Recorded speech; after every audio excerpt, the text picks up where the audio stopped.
This Media Matters for America is as I've said before, it's a slime machine. It's a left-wing George Soros, Hillary Clinton slime machine. Google it on Media Matter. They claim that their job is to, make certain that the press is held to account, the media is held to account for the things that are said. But conspicuously absent from their coverage are things in which noted liberals say stupid and vicious things. And especially conspicuously absent would be a noted liberal saying a stupid and vicious thing on Fox, because they think Fox is not, well, they like to tell the world that Fox is this monolith of conservative thought epitomized by Sean Hannity, and that nobody else gets a word in edgewise, and oh, do I beg to differ. So many critics of the press in Iraq, can criticize the press, criticize Lara Logan and Richard Engel and others who are actually, have their boots on the ground there. But I would like to see some of them, like Bill Kristol, go there without a bodyguard, walk down the street. If he does so, I will make him this promise. I will attend his funeral. So much for common ground. That lowlife appears on Fox. His name is Neal Gabler. He's a coward. He will not come on the air to defend the things he says. He knows that he has a free shot on Fox News Watch with Eric Burns to say outrageous things like that, and he's going to get away with it. Neal Gabler will not come on this program. Media Matters will not cover that offensive thing he said.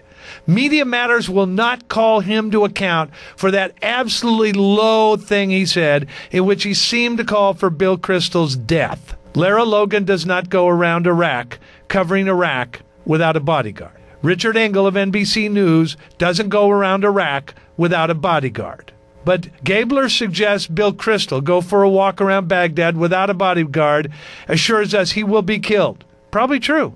Neal Gabler invites Bill Kristol to go get killed, and he will do him the favor of attending his funeral. This is about as low and vicious and slimy and cowardly a thing anybody could say, especially if you won't later go defend it, which Neal Gabler won't, because he's a coward.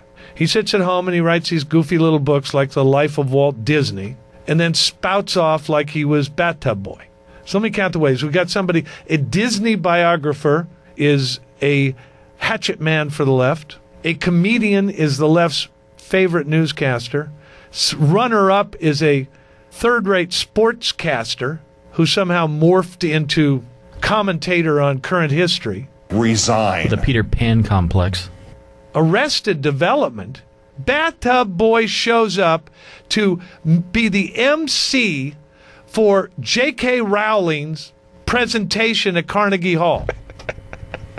This is a 40-something-year-old man who devours every new Harry Potter book, Hogwarts and all. I mean, whose career was launched as a sportscaster because his baseball card collection rivaled by none. What a loser. And he dares to demand the President of the United States resign. Resign. My God. Well, that's something Media Matters will never cover. Of course, they wouldn't cover him doing that because he takes his copy directly from Media Matters' website and puts it in his teleprompter, so they're very flattered.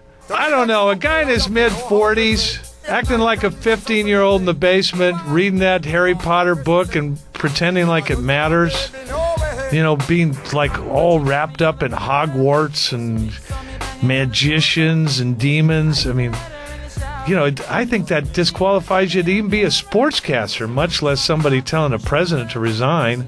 If you're going to go live in fantasy world, live in it. Just leave the rest of us alone. You know who I'm talking about, Media Matters. He is ready, willing, and able to set your mind on fire. Help me, Jesus! Help me, Jewish God! Help me, Allah! John Gibson. Help me, Tom Cruise! On Fox News Talk.